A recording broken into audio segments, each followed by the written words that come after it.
జిల్లాలో దేవీ శరన్నవరాత్రి ఉత్సవాలు అత్యంత వైభవపేతంగా సాగుతున్నాయి. పలు మండపాల్లో కొలువుదీరిన అమ్మవారు భక్తుల విశేష పూజలు అందుకుంటున్నారు. ప్రతిరోజు భక్తులకు ఒక్కో రూపంలో దర్శనమిస్తున్నారు. ఉత్సవాల్లో భాగంగా పట్టణంలోని గంగాపుత్ర శివాలయంలోని మండపం వద్ద సామూహిక కుంకుమార్చన కార్యక్రమం ఘనంగా జరిగింది. అర్చకుడి వేదమంత్రాల నడుమ మహిళా భక్తులు శాస్త్రోక్తకంగా పూజాధిక్రతువును పూర్తి చేసి అమ్మవారిని ఆరాధించారు.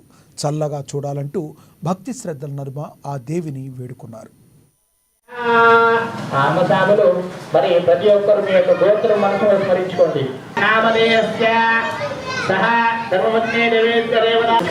అందరూ అనండి. అస్మాకం మమ శ్రీ ధైర్య అభయ విజయ వీర్య ఆయు మోక్ష చతుర్విధ ఫల ధన కనక వ్యాపార వ్యవసాయ మమ మహాకాళి మహాసరస్వతి కుంకుమ అర్చన ధూపమాగ్రాహయామి.